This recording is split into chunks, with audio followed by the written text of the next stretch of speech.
తెలంగాణ ప్రజలందరికీ నమస్కారం.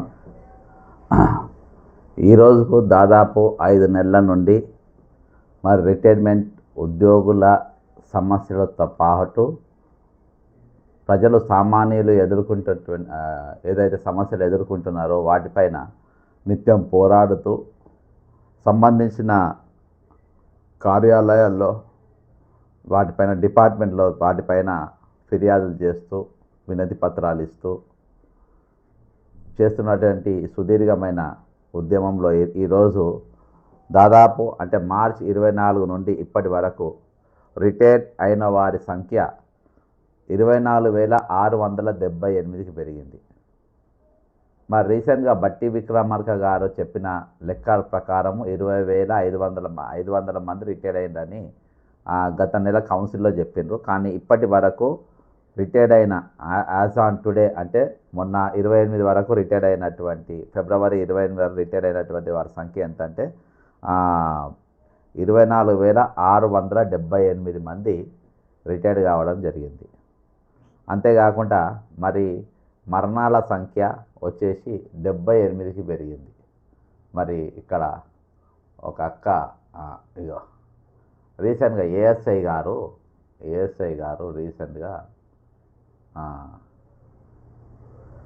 రీసెంట్గా ఉద్యోగ విరమణ పొంది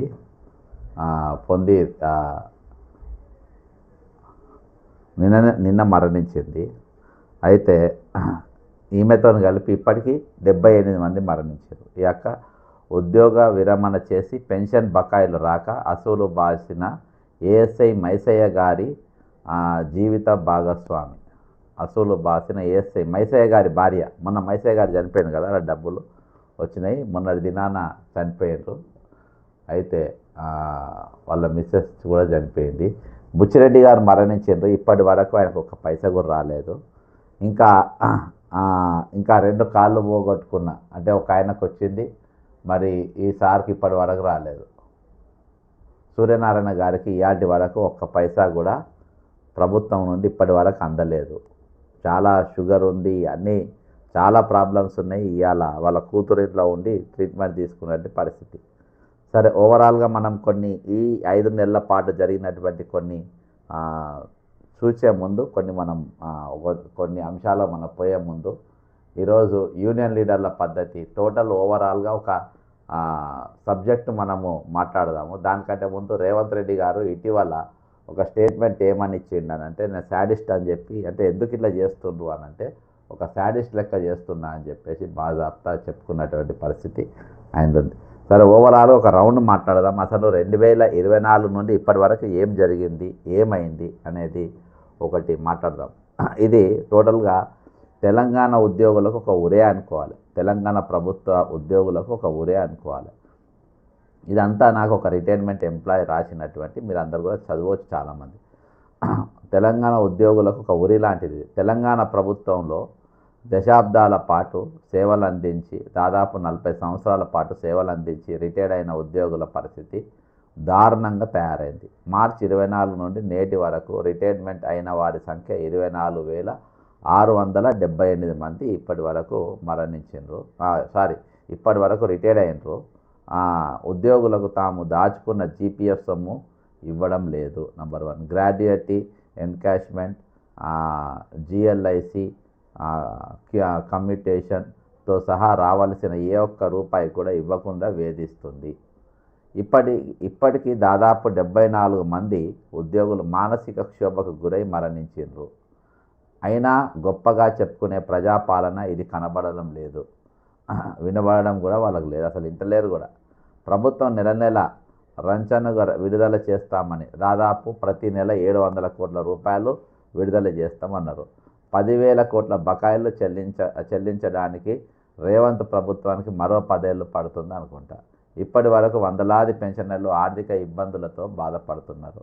ఇక ఈ స్టేట్మెంట్ ఎప్పుడు ఇచ్చిండ్రు? 20,500 మంది రిటైర్డ్ అయినప్పుడు రేవంత్ రెడ్డి గారు ప్రతి నెల 700 కోట్ల రూపాయలు ఇస్తానన్నాడు. మనం ఏమనుకున్నాం, 700 కోట్ల రూపాయలు కాదు, ఏకకాలంలో 10,000 కోట్ల రూపాయలు చెల్లిస్తే అందరూ చెల్లిపోయేటి అంతా. కానీ ఈరోజు 24,678 మంది ఇప్పటికీ రిటైర్డ్ అయినరు. అంటే రోజు రోజుకి ఇవి పెరుగుతున్నాయి కానీ తరగడం లేదు. ఇక నువ్వేమో ఇవి కడతా అవి కడతా అని కొబ్బరికాయలు కొట్టుకుంటూ తిరుగుతున్నావు. ఈరోజు మరణించాల్సిన ఇక ఒకటే, ఇక మీరు రిటైర్ అయిన వారు ఇక మీరు సావాల్సిందే అనే పరిస్థితికి ఈరోజు తీసుకొచ్చింది. హైకోర్టులో కేసులు వేసినా కానీ ఇది లేదు. సరే ఓకే, పెన్షనర్ల చావులకు ప్రభుత్వం బాధ్యత 100%. ఇవన్నీ కూడా ప్రభుత్వ హత్యలే. కనీసం అనారోగ్య సమస్యలతో బాధపడుతున్న వారికి మెరుగైన వైద్యం అందించాల్సిన పరిస్థితి కూడా లేదు. అయితే ఈరోజు నేను ఇందాక చూపించినట్టు సూర్యనారాయణ గారు 2 కాళ్ళు పోగొట్టుకున్నాడు. ఒక కాలు పోయింది, ఇంకో కాలు వాపు ఉన్నది, నడిచే పరిస్థితి లేదు, కూతుళ్ళ దగ్గర ఉంటుండ్రు. ఆయన పైసలు మొత్తం ప్రభుత్వం దగ్గర పెట్టుకున్నది. ప్రాణాలకు తెగించి పోలీస్ డిపార్ట్మెంట్లో పనిచేసిండ్రు. బుచ్చిరెడ్డి గారు మరణించిండ్రు. బుచ్చిరెడ్డి గారికి ఇప్పటిక పెన్షన్ కూడా కూర్చోలేదు, రిటైర్మెంట్ బెనిఫిట్స్ రాలేదు, ఇక యూనియన్లు మాట్లాడతలేవు. కాబట్టి ఈరోజు వాళ్ళకి రావాల్సిన పైసలు వాళ్ళకి ఇవ్వాలంటున్నాం. మూర్తి గారి ట్రీట్మెంట్ అర్ధాంతరంగా ఆగిపోయింది. పైసలు లేక, డబ్బులు లేక ఈరోజు దవాఖానకి వెళ్ళిపోయిన పరిస్థితి. పూర్తిగా డబ్బులు వస్తేనే అయితే, ఎందుకంటే ఆయనకు దాదాపుగా 4-5 రకాల సర్జరీలు కావాలి కాబట్టి ఇవన్నీ ప్రాబ్లం. ఇక హెల్త్ కార్డు ఇస్తామని 2 ఏళ్ళుగా చెబుతున్నారు, కానీ ఇప్పటి వరకు ఎలాంటి ఫలితం లేదు, ప్రకటనలు తప్ప. ఇటీవల రిటైర్డ్ అయిన వర్ధనపేట ఏఎస్ఐ మన శ్రీనివాస్ గారి కూడా మనం చూసినాం. కొంచెం పైసలేమో వచ్చినాయి ఆయనకు. ఆయనకు ఆల్రెడీ ఇప్పటి వరకు 25 లక్షల రూపాయలు ఖర్చు అయినాయి. తనకు రావాల్సిన పెన్షన్ డబ్బులు రాకపోవడం చావు బతుకుల మధ్య నలిగిపోతున్నవారు చాలామంది ఉన్నారు. ఇక మరో ఎస్ఐ మూర్తి గారి సంగతి మనం విన్నాం. హాస్పిటల్లో ఇక డబ్బులు లేక ఆయన పూర్తి డబ్బులు ఇస్తేనే బయటకు వస్తారు. ఇక ఇవన్నీ కేవలం ఒక ఉదాహరణ. ఇలాంటి కోకొల్లల కేసులు ఈ రోజున ఉన్నాయి. ఇప్పుడే మనం చూసినాం, మైసయ్య గారి సత్యమని కూడా మరణించింది. ప్రభుత్వం కాంట్రిబ్యూషన్ హెల్త్ స్కీమ్ కింద ఉద్యోగుల పెన్షనర్ల బేసిక్ పే నుండి 1.5% చెల్లించాలని నిర్ణయం తీసుకుంటారు. ఏకగ్రీవ నిర్ణయం. ఎవరిది? యూనియన్లది. ఎవరిని ఉద్యోగులను ఎవరిని అడగలే, రిటైర్డ్ ఉద్యోగులను ఎవరిని అడగలే, ఎవరితో మాట్లాడుకుంటే బేసిక్ పేలేదు 1.5% చెల్లించాలని నిర్ణయం తీసుకున్నట. దీని ద్వారా 600 కోట్ల ప్రభుత్వ ట్రస్టుకు ప్రతి సంవత్సరం జమ అవుతుంది. ఓకేనా? ఆల్రెడీ ఇలా పోలీస్ డిపార్ట్మెంట్ ఒక జియో తీస్తాయి. ఇప్పుడు ఇలా పోలీస్ డిపార్ట్మెంట్ వాళ్ళు ఆల్రెడీ ఒక జియో గతంలో తీసిండ్రు. ఇగో ఇది ఒక సర్క్యులర్ తీసిండ్రు. ఈ సర్క్యులర్ సేమ్ ఇగో ఇది ఎన్నో తారీఖు అంటే 19/11/2025. It is observed that many of the police personnel are under the impression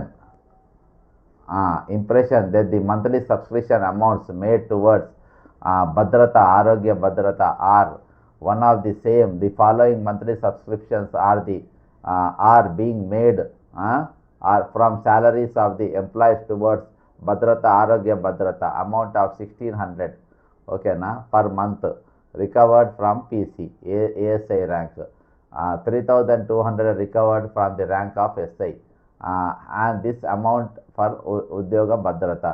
The amount is being utilized providing loans, HBA, plot loans, education loans, marriage loans and personal at cheaper rate of interest compared to the other financial institutions.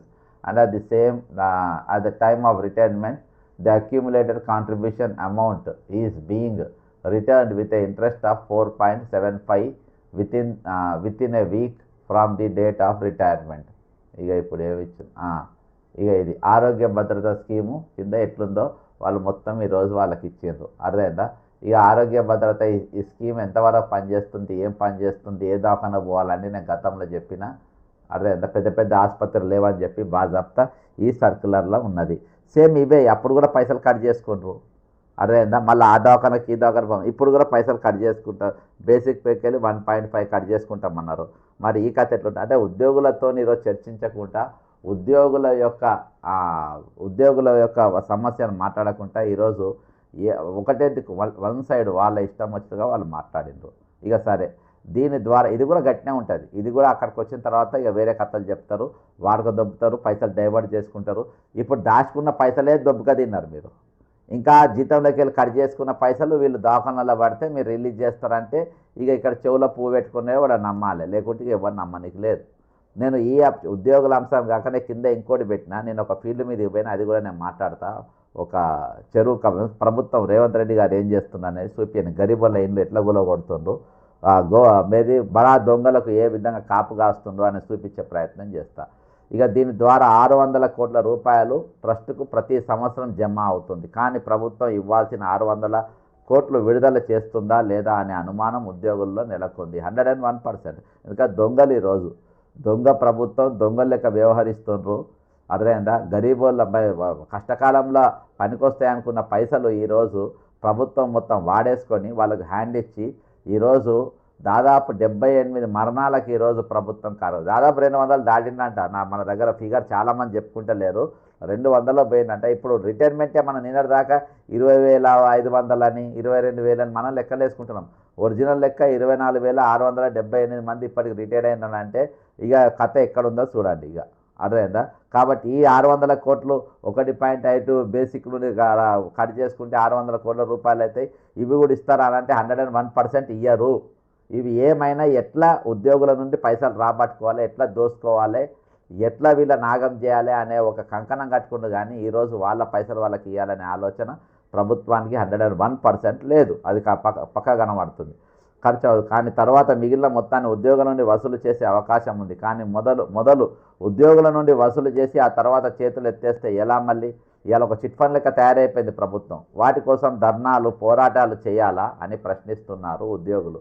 ఆరోగ్యంగా ఉండడం కేవలం వారి కుటుంబ సమస్య కాదు, ప్రభుత్వ వ్యవస్థ సమస్య. ఉద్యోగులు ఆరోగ్యంగా సంతోషంగా ఉంటేనే మరి ప్రభుత్వ సంక్షేమ అభివృద్ధి ఫలాలు నిజమైన లబ్ధిదారులకు అందుతాయనే విషయం అందరికీ తెలిసిన ప్రజాపాలనకు అర్థం కాకపోవడం బాధాకరం. ఎందుకంటే ఈరోజు ముఖ్యమంత్రి గారు చాలా బిజీగా ఉన్నారు.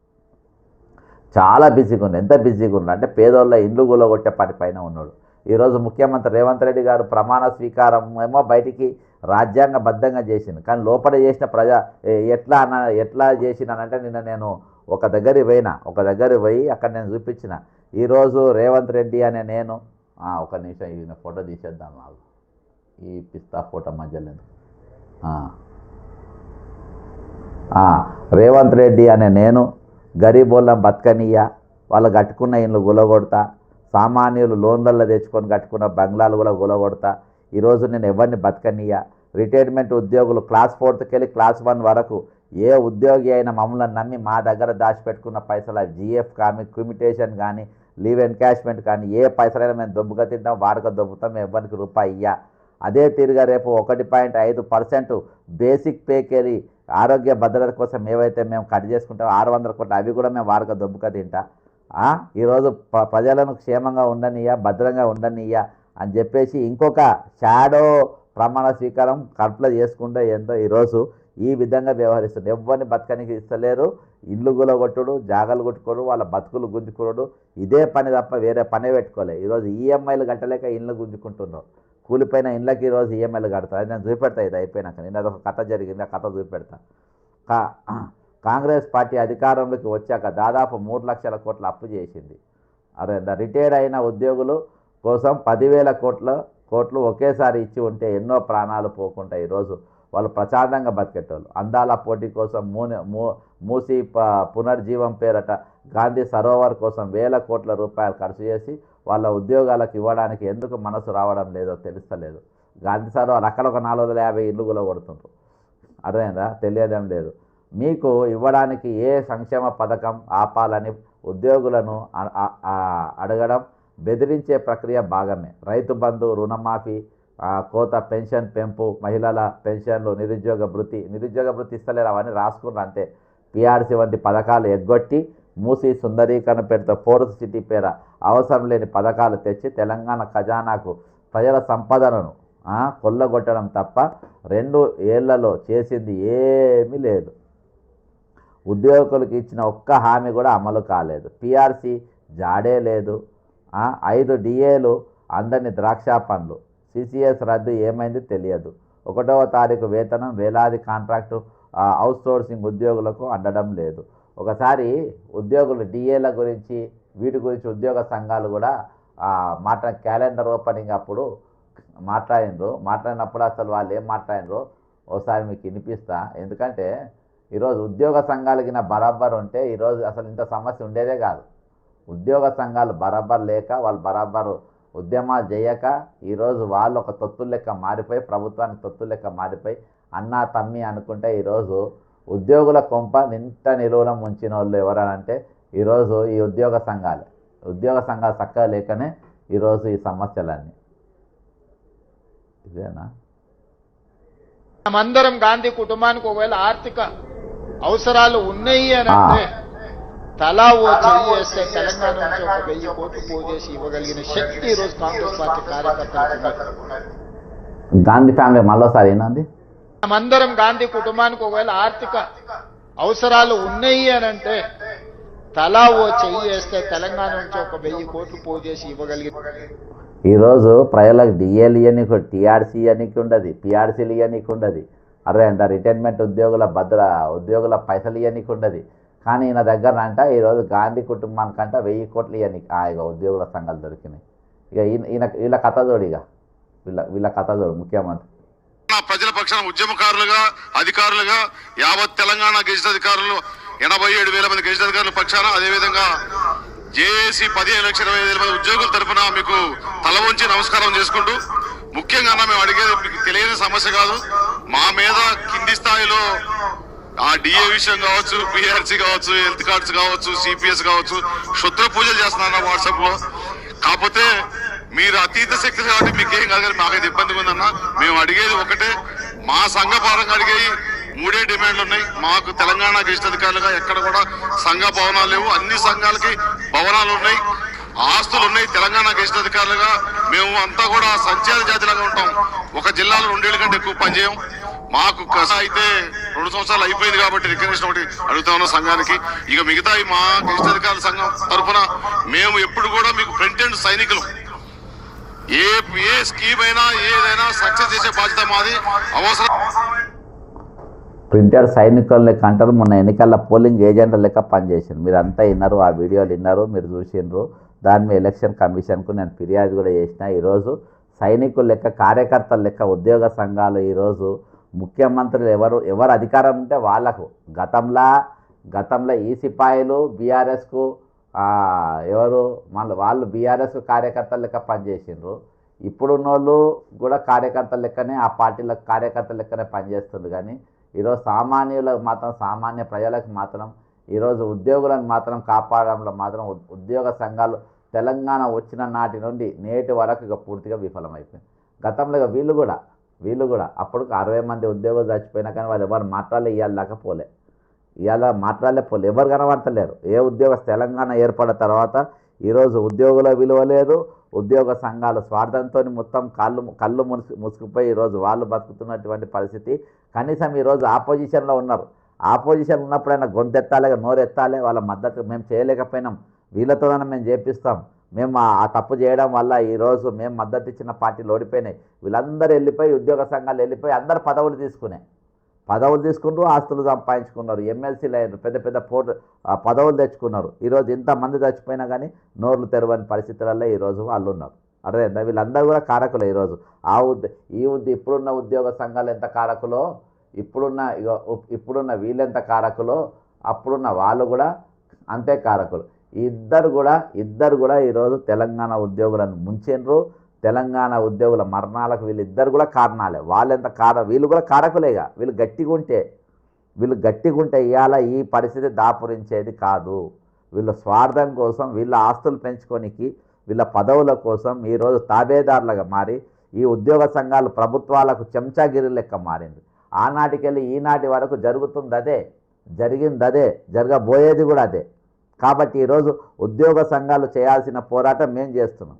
ఎల్లుండి మేము చలో ఢిల్లీకి పోతున్నాం వీటి కోసం. మీ చేతగాని దద్దమ్మలు కాబట్టి, చేతకాని దద్దమ్మలు మీరు వేస్ట్ పార్టీ లైన్ కాబట్టి ఈరోజు మేము పోయే పరిస్థితి.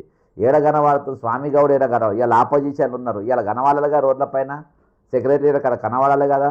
మీరు మీ దగ్గర ఉన్న వాళ్ళు పెన్ డౌన్ పిలిపియాలి కదా. ఉద్యోగుల తెలంగాణ ఉద్యమంలో మీరు ఏ విధంగానైతే ఉద్యోగులందరినీ చలో మన సకల జనుల సమ్మె చేయించింది కదా మీరు. ఇన్ని పోరాటాలు వాళ్ళతో చేపించి ఇవాళ మీరు తప్పించుకొని పరిస్థితి పోయే పరిస్థితికి వచ్చిందంటే ఏందన్నట్టు ఈరోజు ఇంతమంది చచ్చిపోతే మీరు ఎందుకు మాట్లాడతలేరు? కాబట్టి ఇది ఈరోజు సుందరీకరణ వాళ్ళకు కూడా జీతాలు ఇవ్వలే పరిస్థితి. ఇక చిన్న తరగతి 3 నెలల్లో జీతాలు లేవని ప్రశ్నించిన ఆశా కార్యకర్తలపై పోలీసులు ఏ విధంగా నిర్బంధం చేసినా మనం అందరం చూసినాం. ఇక చిన్న తరగతి ఉద్యోగుల జీతాలు పెంచుతామని హామీ ఇచ్చి ఉన్న జీతాలు కూడా ఇచ్చే పరిస్థితి లేదు.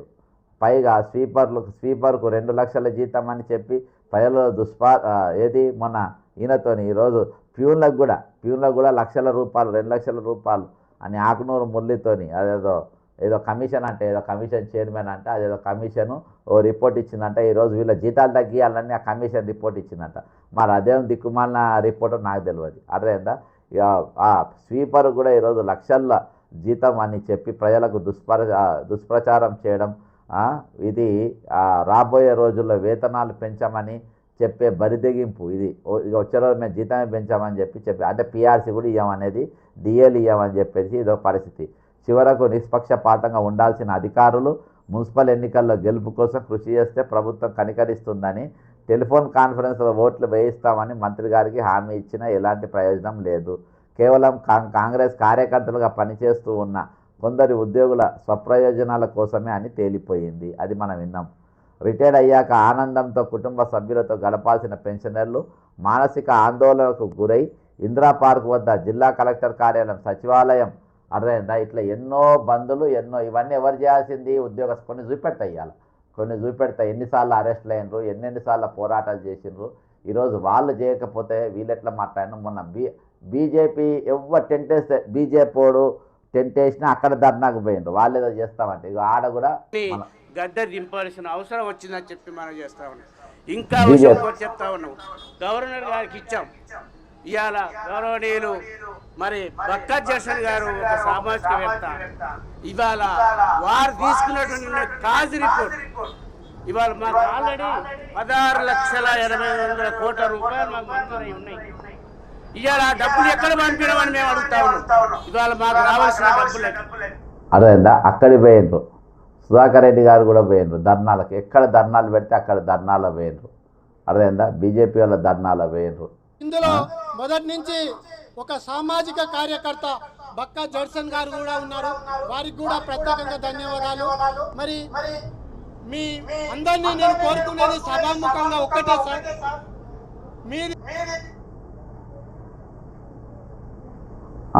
అక్కడ బీజేపీ ధర్నాలపై కోరుకున్నారు. వాళ్ళు ఏంటంటే దీన్ని ఎట్లా దొరికితే అట్లా ఉద్యమాలు ఇక్కడ అక్కడ అని కాదు. ఇక పోలీస్ స్టేషన్లో పడ్డారు, పోలీస్ స్టేషన్లో అరెస్ట్ అయినరు. రిటైర్డ్ అయి ఉండాల్సిన వాళ్ళు పోలీస్ స్టేషన్ల రోడ్ల పైన ధర్నాలు చేసుకుంటా, రాస్తారోకోలు చేసుకుంటా, ఉద్యోగ సంఘాలని గాడిదలు కాస్తుంటే ఇక ర్యాలీలు తీసుకుంటా ఒక్కసారి ఎన్ని ఉద్యమాలు ఈ 5 నెలల్లో 5 నెలల్లో ఎన్ని ఉద్యమాలు చెప్పండి, ఎన్ని అరెస్ట్ చెప్పండి, ఎన్నిసార్లు పోలీస్ స్టేషన్లో వెళ్ళామో చెప్పండి. అతను రోడ్లెక్కి, ఇది మహబూబ్నగర్లో రోడ్లెక్కి రోడ్లపైన ఇవన్నీ ఉద్యోగ సంఘాల గాడిదలు చేయాలి. ఇవి ఉద్యోగ సంఘాల గాడిదలు ఈరోజు వాళ్ళు ఉద్యోగాలు చేయాలి. ఈరోజు ఇళ్ళల్లో కూర్చొని వాళ్ళు ఇన్ని రోజులు సంపాదించిన సంపాదన ఎంజాయ్ చేసుకుంటే ఈరోజు వాళ్ళు ఇళ్ళల్లో వండుకున్న దొంగ గాడిదలు వాళ్ళు. నేను బరిదెగించి చెప్తున్నా దొంగలని చెప్పి. అర్థమైందా? ఈరోజు ఎన్ని ఉద్యమాలు, ఎన్ని పోరాటాలు. లాస్ట్లో రేణుకా చౌదరి గారి దగ్గరికి, ఆమె దగ్గరికి, ఆమె ఇంటి ఎంప్లాయీస్ బకాయిల సాధన కమిటీ అని చెప్పి వీళ్ళందరూ రిటైర్డ్ గవర్నమెంట్ ఎంప్లాయీస్ వాళ్ళు రావటం జరిగింది. అనుకోకుండా ఇక్కడికి వచ్చారు. చాలా సంతోషం, అందరినీ కలవగలిగాను. వాళ్ళ సమస్యలు కొన్ని ఉన్నాయని నా దృష్టికి తీసుకురావడం జరిగింది. చాలా శోచనీయం. దీంట్లో ఇంత డిలే ఎందుకయిందో నాకు తెలియదు. ఏదో కమ్యూనికేషన్ గ్యాప్ ఉంటుంది. ఒక రాష్ట్ర ముఖ్యమంత్రి పిల్లలు తల్లిదండ్రులను చూసుకోవటం లేదనే సమాజ నిజాన్ని ఆయన గుర్తించి దానికి కూడా ఓ చర్య తీసుకొని ఒక ప్రొసీజర్ పెడదామని చెప్పిన వారు తప్పకుండా మీ సమస్యను వారు స్పందిస్తారు. ఆయన ఎన్నో పనులలో నిద్రాహారాలు మానేసి పనిచేస్తున్నారనేది మీరు అందరూ చూస్తూనే ఉన్నారు. తప్పకుండా మీ సమస్య వాళ్ళ వరకు ఆయన వరకు చేరేటట్టు నా బాధ్యత, మీ ఎలక్టెడ్ రిప్రజెంటేటివ్గా నా బాధ్యత అది ఆయన దృష్టికి తీసుకెళ్తే నాకు పూర్తి నమ్మకం. రేవంత్ గారికి మీ సమస్య తెలిసిందంటే, ఆయన దృష్టికి వచ్చిందంటే, మరి ఫైనాన్స్ మినిస్టర్ ఆయన పట్టి విక్రమార్క గారు ఆయన దృష్టి మీరు సంతకాలు పెట్టారన్నారు కదమ్మా, ఆయనతో కూడా చర్చించడం జరుగుతుంది. ఎందుకు ఆగినాయి, ఎట్లా ఆగినాయి. వాస్తవానికి ఆయన బాధ్యత. మీరు సీఎం అంటే ఎట్లా సీఎం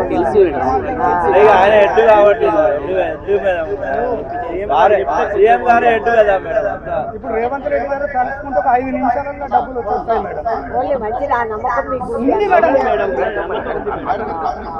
ఇది సో అంతే. ఇది రేణుకా చౌదరి గారి దగ్గరికి వెళ్ళడం, అక్కడ ఆమె కూడా లెటర్ పెట్టడం ముఖ్యమంత్రికి. ఇవాళ వరకు ముఖ్యమంత్రికి ఎక్కడ కూడా ఇంత కూడా స్పందన లేకపోవడం. అంతేకాకుండా నేను పరామర్శ యాత్రగా మన కేశవ్ గారి ఇంటికి వెళ్ళిన, ఆయనతో మాట్లాడిన, మన దేశ విదేశాల్లో తెలంగాణ సంస్కృతి ఉమ్మడి ఆంధ్రప్రదేశ్ ఒక కళాకారుని లెక్క ఆ రోజు అనేక దేశాల్లో అనేక రాష్ట్రాల్లో ఈరోజు ప్రతి 26 జనవరికి తెలంగాణకు సంబంధించిన అంశాలపైన అక్కడ కళా ప్రదర్శన ఇస్తూ మన వైభవాన్ని అక్కడ చాటి చెప్పిన పరిస్థితి. ఈరోజు అనారోగ్యంతోనే ఆయన ఇంటికాడ ఉండి ఈరోజు పక్షవాతంతో ఆయన రావాల్సిన పైసలు ఇవ్వకుండా ఇయాటి వరకు ఆయన సతాయిస్తున్నటువంటి పరిస్థితి. ఈ విధంగా ఒక్కలా ఇద్దరు ఎవరిని చూసినా కానీ ఈరోజు ఇగో వీళ్ళు నిన్నటిదాకా పాఠాలు చెప్పిన వాళ్ళు అరెస్ట్లు అయ్యి పోలీస్ వ్యాన్లల్లో, టీచర్లు, ఉద్యోగులు, ఇగో హెడ్ మాస్టర్గా పనిచేసిన వాళ్ళు, ఇరిగేషన్ ఇంజనీర్లుగా పనిచేసిన వాళ్ళు అరెస్ట్ అయ్యి జైళ్ళల్లో తిరిగిరు. ఉద్యోగ సంఘాలు ఎక్కడ అరెస్ట్ అయినరా, ఏడపోయినరా ఉద్యోగ సంఘాలు? అరేందా పోలీస్ స్టేషన్లో మీటింగ్లు పెట్టుకున్నాం, పోలీస్ స్టేషన్లోనే. ఇగో ఇది పోలీస్ స్టేషన్లో మీటింగ్ ఇందాక మన గోషామైల్ పోలీస్ స్టేషన్లో పోయి కలిసినాం. మనం ఎవరు ఇంటికి పోతే కానీ అమృత సార్ ఇంటికి పోయినా, వరంగల్ భూపాలపల్లి ఎంపీడీ ఒకసారి ఒక రిటర్న్ ఆయన వాళ్ళ ఇంటికి పోయినా. మొత్తానికి నెక్స్ట్ మాత్రం ఓదార్పు యాత్ర పెడతాము. అంటే స్టేట్ వైడ్ మూవ్మెంట్ అవుతుంది. ఇది మూవ్మెంట్ చేయాలి. ఇవాళ మూవ్మెంట్ అయింది. నేను ఒక మనిషి మొదలై 100 ఇట్లా పోలీస్ స్టేషన్లలో మీటింగ్లు పెట్టుకున్నాం, పోలీస్ స్టేషన్లో అన్నాలు తిన్నాం. అర్థమైందా? పోలీస్ స్టేషన్లోనే బతుకులు లెక్క అయినాయి అరెస్టులు అయ్యి. ఈ వయసులల్లో ఈ ఏజ్లో వాళ్ళు పిల్లలతో ఉండేటోళ్ళు. మేమంటే యాక్టివిటీస్, ఉద్యమాలు, మాకు అరెస్టులు ఇవన్నీ. అర్థమైందా? ఈ ఏజ్లో అరెస్టులు అయ్యి చూడండి అక్కడ ఇవన్నీ పోలీస్ స్టేషన్లల్లో.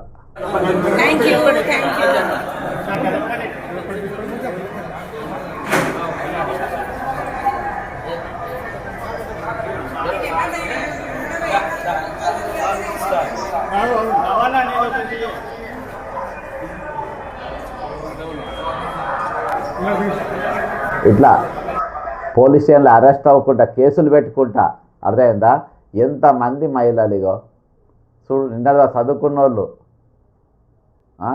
ఇంత ప్రజలకు ఇంత సేవ చేసి ఈరోజు ఈ టైం వచ్చే వరకు అరెస్ట్ అయ్యి పోలీస్ స్టేషన్కి పోతున్నటువంటి పరిస్థితి ఎంత ఘోరం చెప్పండి ఇది.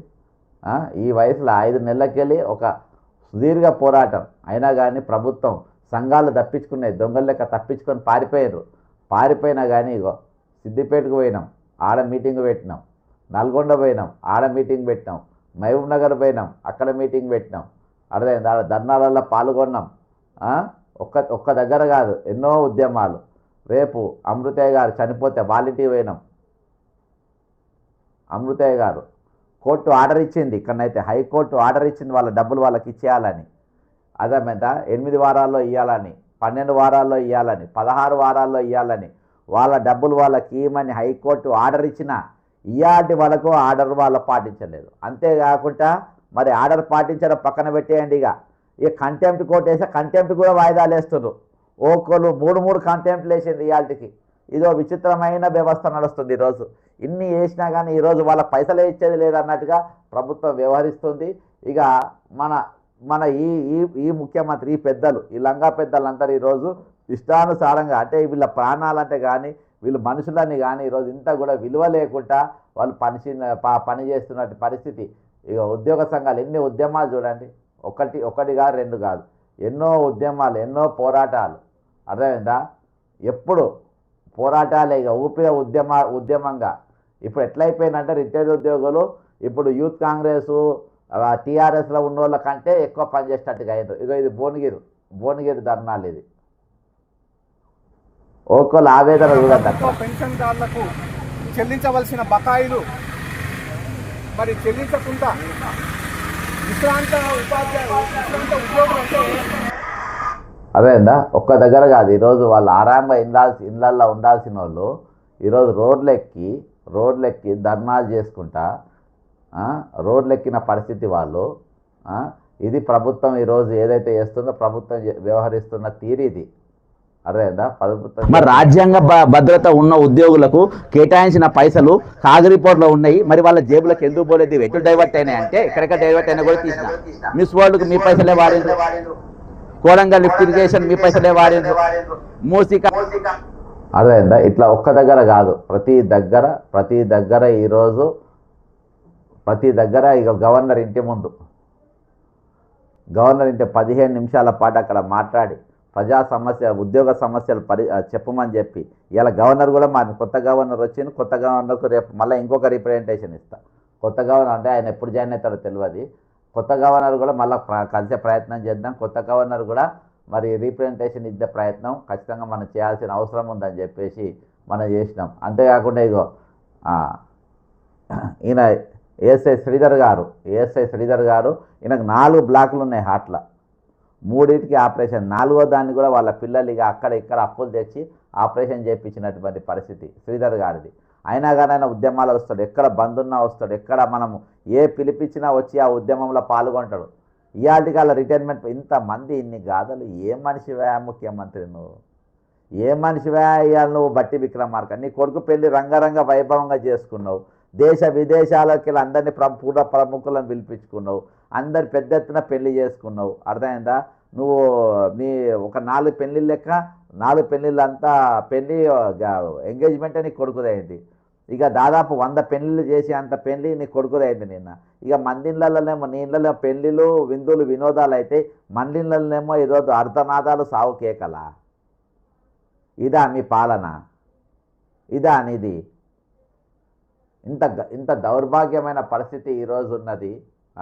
వాళ్ళ కాళ్ళిరిగి చేతులిరిగి ఉద్యోగాలతో పోరాటం చేసి ఈరోజు మీ దగ్గర మీరు దేహి అని అడుగుతలేరు కదా. మీరైతే అన్ని పుణ్యానికి వచ్చినవి అయితే దోచుకున్న పైసలే, కమిషన్లతో పంగా తీసుకున్న పైసలతోనే ఈరోజు మీరు వినోదాలు చేసుకుంటారు. మీరేమో రాళ్ళు కొట్టి రప్పలు కొట్టి రూపాయి దాచుకొని చేసుకున్న పైసలేం కాదు ఈరోజు. అర్థమైందా? మీరు దాచుకున్న పైసలు ఎత్తుకపోయినటువంటి పరిస్థితి. అర్థమైందా? ఇందిరా పార్క్ కూడా జిల్లా కలెక్టర్ కార్యాలయం దగ్గర కూడా ధర్నాలు, సెలో సచివాలయం, అర్థమైందా? నిరసనలు దిగడం, అరెస్టు కావడం, ప్రజాపాలనకు పరాకాష్ట. ప్రతి సమస్యకు కేసీఆర్ ప్రభుత్వం కారణమని తప్పించుకుంటున్నానే ఆయన ఇంట్లో కూర్చోబెట్టిండ్రు. అర్థమైందా? ఆయన ఆ పనులు చేసిందనే. ఇవాళ